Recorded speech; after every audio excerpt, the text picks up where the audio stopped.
Okay, so everything is all prepped and it's time to slam this back together. Thing is, I have to clean this mating surface. I have this, it's kind of like, it looks like a scrubber brush thing, I'll show you guys, but it's 120 grit and it's meant for aluminum, to remove gasket material on aluminum. This is an iron block, so it shouldn't harm it at all, leave any scoring or gouging, but it should clean it up pretty well. This is the thing that I'm using.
The block is as clean as we can get it.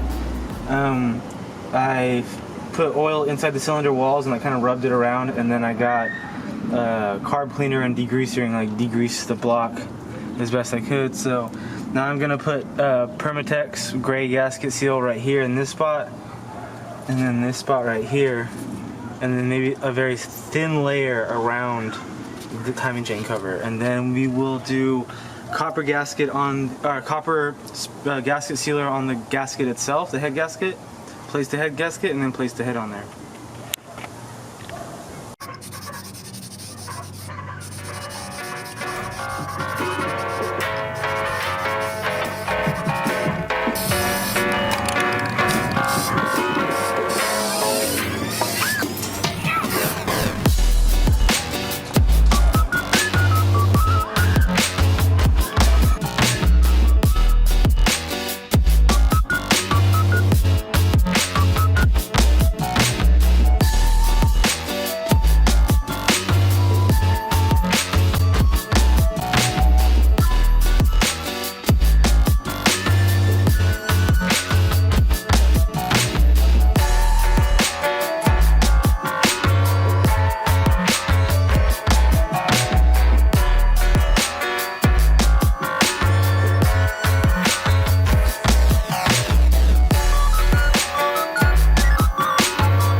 A little pass of 10 foot-pounds to get things started, and let the RTV on the front timing cover dry a bit. We'll wait about 30 minutes and come back and hit it 30 and then 58.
Say it again. Going to 58.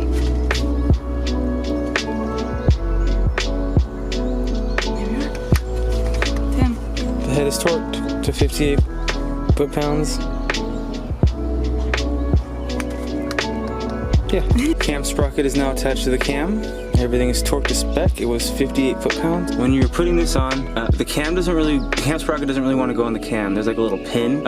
It seems like the chain is too short, but that's not the case. It's kind of weird, doesn't make sense, but you gotta like wiggle the crank pulley a little bit, like back and forth, and it will just slide on there. What I did is I got a screwdriver and stuck it through, like a flathead, really thick one, stuck it through the cam sprocket hole, and like leveraged it right here kind of to hold it up, so it wasn't just sagging. But it didn't do it. Look at, so I can show. See that? It kind of did that. So now you know. But that's on there. It's a long block and all the timing is good. Now that the sprocket's on and the head is on, it is time to adjust the valves. I'm going to do it cold. The factory calls for a 800ths and 1200ths, but everyone on the forum says to do 700ths and 1100ths. So that's what I'm going to do, and I will explain which ones win. Since the engine is already at top dead center on the first piston, the intake and exhaust valves can be adjusted.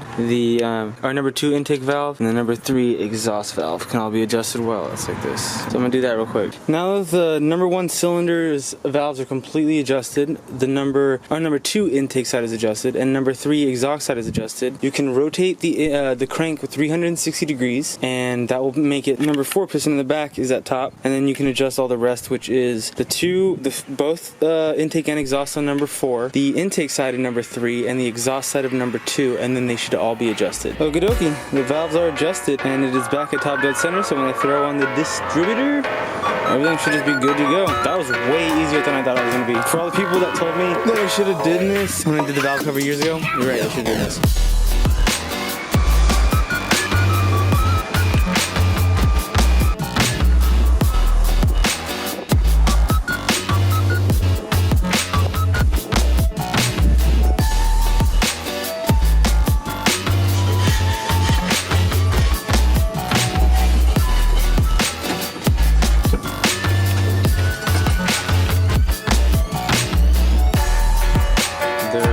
They're just after, and we're about to tighten on the low one, and then we'll do one for the head.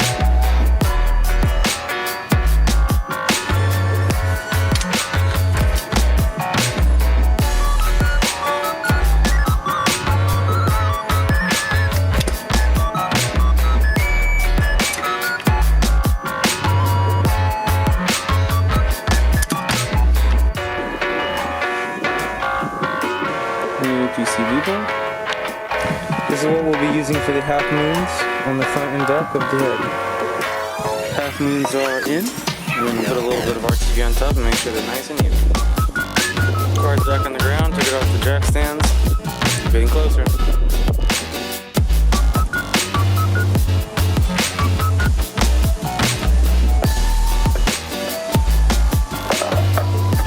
Because you're not going to fuck with the rockers, they can handle it.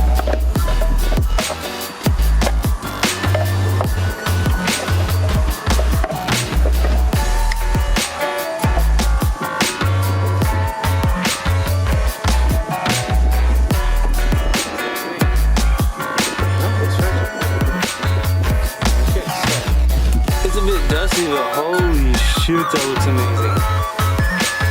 We're gonna put on the grommets and dang dude, what the hell?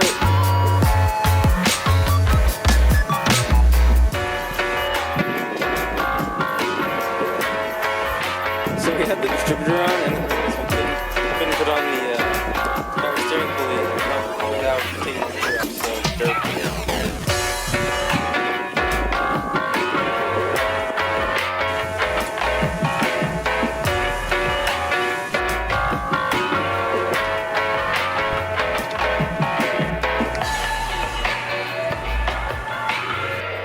Don't forget to replace that gasket. It's underneath the intake manifold, bottom half. It is not the same as the distributor gasket. Not the same as the distributor gasket. It is this one. I put all the sensors on there. You can see only replaced one because I broke it. Now I have some wiring work to do. The injector plugs kind of just crumbled into bits. I mean, I'm sure I could get away with using that, but come on, let's do better. We can do better than that. So got those stripped down. Let me take you. Got this side stripped down. I'm gonna go with this. It's an updated version I got from, I can't remember if it's LCE or 22 Performance. I ordered parts from both, so I recommend both places. So what we've established is the blue to black, and then it is white to red, and should be good to go. These are gonna look so much better. We're gonna go with a crimp on this one. This is the coolant temp sensor for the. This is the coolant temp sensor for the gauge. The actual piece that goes on their stock, like literally just broke off, and this explains a lot. Like as far as how there was a lot of erratic behavior with my temp sensor. Like we changed the sensor itself, and it worked a lot better, but it was still pretty erratic. So I'm curious to see how much of this affects it. All right, so what we're gonna do. I got the wire strip back. I got this heat shrink. So we're gonna go over it with the heat shrink, and then I have this 14 through 16 crimp. This fits onto the temp sensor, so no worries, it just slides on. So let's see, I believe we just do some shit like this. Never done one of these before, never seen it done before. We're gonna go ahead and just send it. That motherfucker. Work, but we'll see. I might add some heat shrink on top of this as well. Some kind of ghetto fabulous style. So yeah, this heat shrink ended up being kind of useless. So what we're gonna do instead, let's see if this will help. Get this humongous one. Oh, it's not humongous enough. No. Okay, that one's humongous enough. So we'll just go ahead and go with that one. Probably trim it down a little bit. Should I just send it like that? I guess I'll just send it like that. Alright. I gotta get a lighter. Okay, so I got a lighter.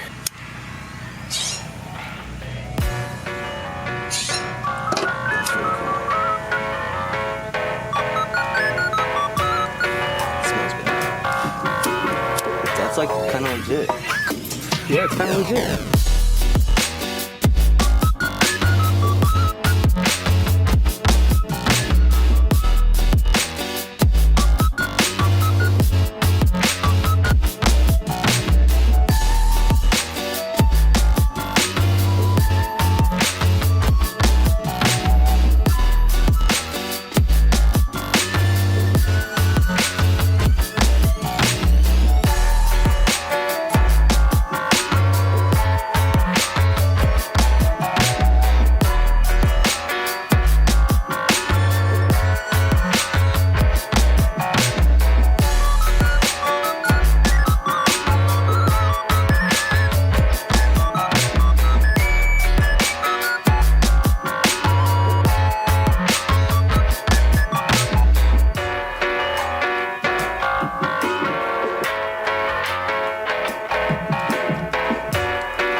System is hooked up.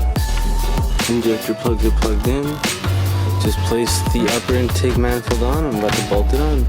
Okay, so the upper intake manifold is torqued on. I went ahead and put in some of the things for the side of it. So everything on the upper intake manifold is now hooked up. There's that little orange piece of tape in the very back because I had to plug that up. Now we're putting on the throttle body.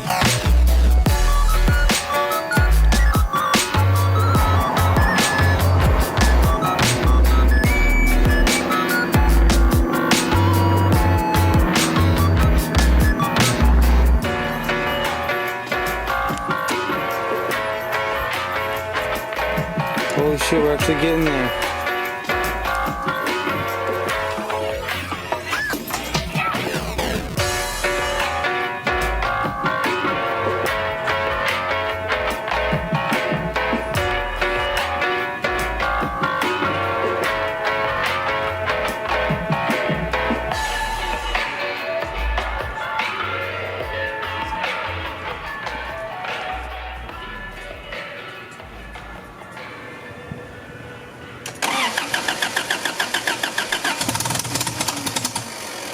Oh, the exhaust. It's the exhaust. The exhaust is leaking.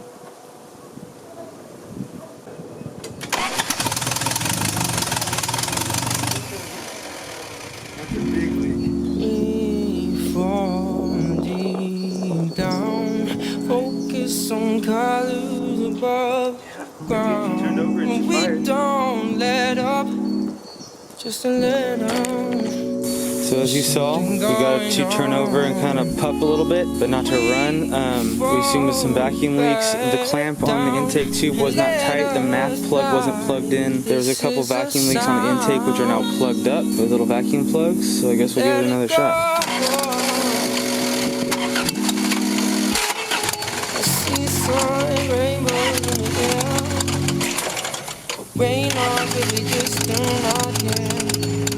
There was sunshine, sometime the sun ran away.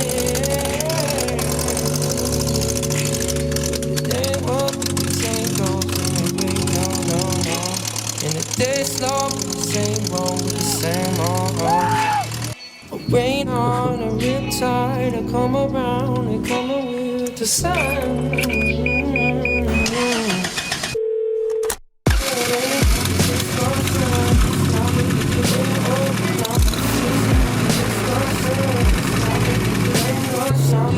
Rain